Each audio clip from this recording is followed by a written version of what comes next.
that we can get started.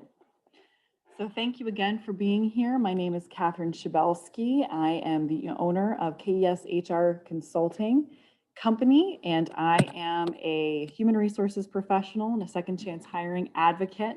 I am a wife to a formerly incarcerated person. He was incarcerated for a total of 10 years, starting at age 17. I am a mama to 2 boys, 5 and 4 months old. Maryland is my forever home. I was born there and lived there for a long time. I moved to Grand Rapids, Michigan, about 6 years ago. I am really happy to be here with you. So why are we here? Did you know that around 70 million Americans have had some type of interaction with the law? That means that 1 in 3 adult Americans have criminal records, which means that they're going to be applying at your business at one point in the future if they haven't already done that. So how are you as a business going to transition in order to make room for this influx of people? So there are some top hangups that most human resources people have as far as why they do not want to hire formerly incarcerated people. Either they've got some fear about what they read up from a background check, or they're relying on a third-party screener to make the decision for them. So not having background information on the background check. For example, if you have a screener who is doing the background check for you, and they come up, the potential employee comes up as a felon or having a criminal record of some sort, perhaps the screener is just telling you that they've got a felony, but they don't give you any details. So you're not sure who you're working with or what those details are and if they fit into your business or not. Other top hangups are resistance from the rest of your employee base, concerns about liabilities, like really just saying that you don't need the liability in your company. And then having misunderstandings of restrictions on hiring people with any type of record, which may or may not be true in your industry. For example, if you work at a school, let's say, or within a school system, it's pretty well known that you are not able to hire formerly incarcerated people who have any type of sexual misconduct in their backgrounds. However, you may be able to hire someone who has larceny in their background. So there are some concerns about safety that people have. Maybe there's a conscious bias that you're dealing with. Maybe you're not understanding the language of the law. If you're looking at background checks, for example, maybe you don't know what larceny is, or you're not sure what the difference is between assault versus battery, that sort of thing. So, people like the general idea of hiring formerly incarcerated people, but not making that next step to, well, not here, not in my workplace, that sort of thing. So now I want to talk about why second chance hiring is a no-brainer. So if you're not already hiring formerly incarcerated people, this is what should sort of take you to that next step. There are tax incentives for businesses, and there is federal bonding for businesses hiring certain felons. I put together a resources list for everybody who has registered today with some of my favorite resources, and I have included these tax incentives and federal bonding in the resource list. So I've got that for you. There is a program, the WOTC program is the Department of Labor. They're the ones who are giving tax incentives, and the Department of Labor is also providing the federal bonding program. So again, I give you those details in the resource list that I am sending to you. Another reason why second chance hiring is a no-brainer is that there's simply not enough low-skilled labor to go around right now. You cannot find people for your jobs. You are begging people to come work for you. So this is an untapped pool of labor, and it is a wonderful pool of labor if you know how to recruit, onboard, and retain them. So, here's another factor to this whole thing is that companies with fair chance hiring policies are also playing an important role in reducing public spending associated with cycles of reincarceration. So you are providing help to your immediate community when you are hiring from a second chance lens. Expanded employment opportunities would also improve spending and economic conditions in communities that are most damaged by mass incarceration. So again, you are sort of doing your part in your community by providing these second chances for our formerly incarcerated people. Next up on our list, I want to talk about three different sections that we're going to go into. So the base of our pyramid, as far as once you've hired your formerly incarcerated people, there are three different sections that you really need to work on. The first is understanding your own personal bias and what bias exists in your workplace with your frontline managers and the people who are interacting most with your formerly incarcerated employees. That second step up is having a trauma-informed workplace. And then that last step is making sure that your programs and policies are aligned with retaining this special group of people. So first up there is the understanding biases. And I've got a quote: "You may not be able to control every situation and its outcome, but you can control your attitude and how you deal with it." There is a really neat survey that you can take that will actually measure your implicit biases. It's a Harvard test, and I put the link up right there for you to take. But when we seek to understand our beliefs, then we can move on from them with grace and ease, and we come to understand that we all have a different worldview and a different perspective. So that helps us create this environment that is more friendly towards a variety of different people, including our formerly incarcerated employees. A trauma-informed workplace is a concept that is fairly new to me, and I'm really excited to share it with you today. So a trauma-informed organization is a program, organization, or system that is trauma.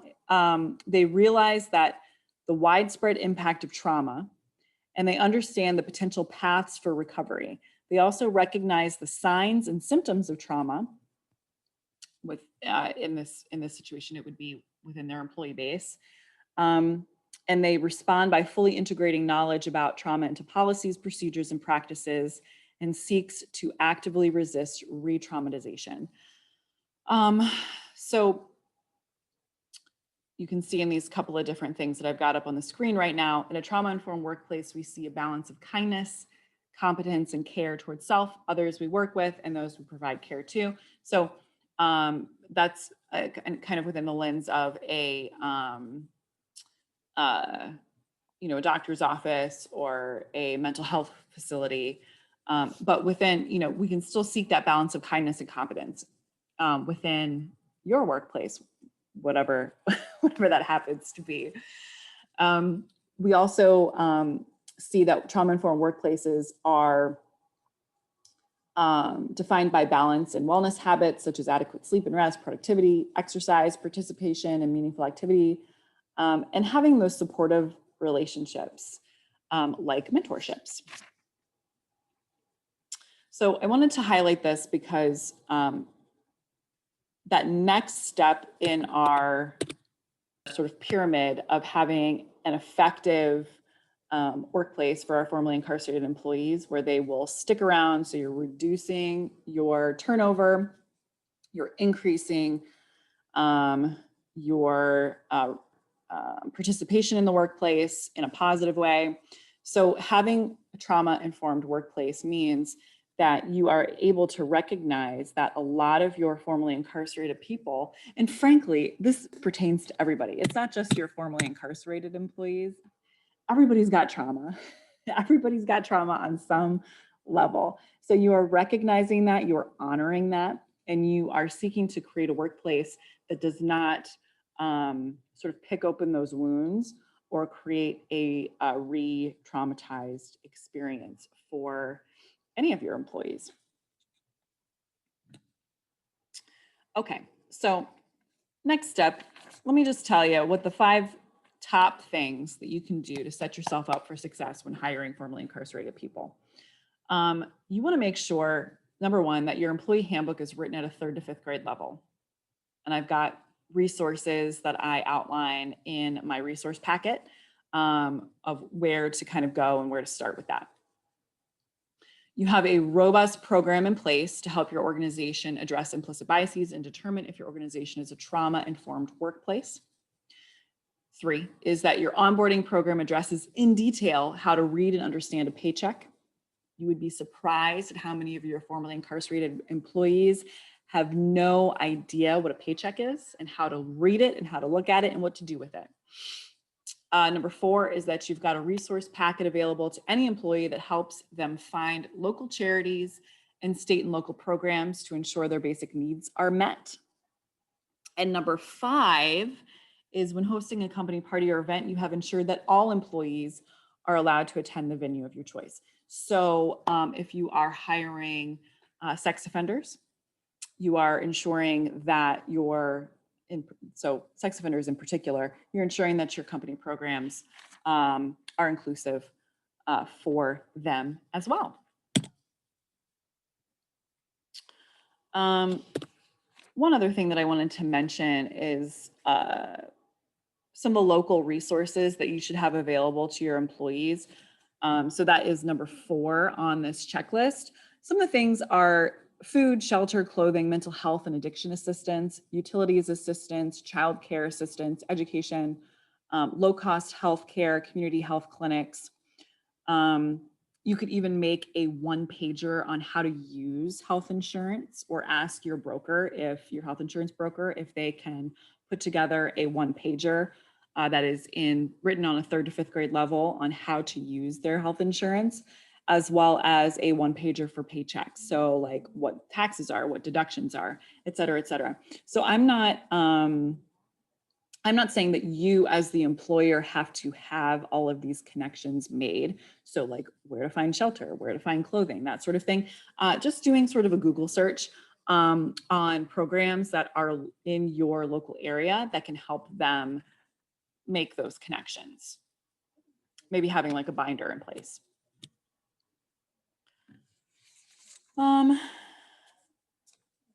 Next steps, I want you to consider if you will be the first employer who gives a recently released person a chance. So that is the biggest thing, right? So it is fairly easy to take a look at a resume, realize this person has already had a couple of bouts of employment with somebody and be like, oh, yay, they are a felon, no problem, we will hire them. It is an even bigger step in the right direction to be that first employer who gives the person their very first chance at employment upon reentering society. So I want you to really think about the next steps. So if you do not already hire formerly incarcerated employees, are you going to consider? What's your next step? How will you move forward with doing this if you are interested? If you are already hiring formerly incarcerated people, what's your immediate next step to focus on based upon the 5 things to do to set you up for success? What are you going to do next?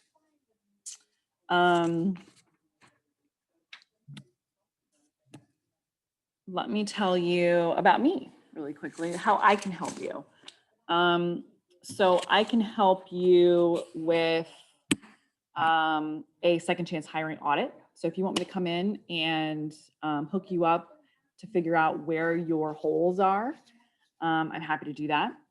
I can do second chance hiring consultation. I've got a Felons at Work signature program that I have available. And then the mentorship program for formerly incarcerated employees I've got as well.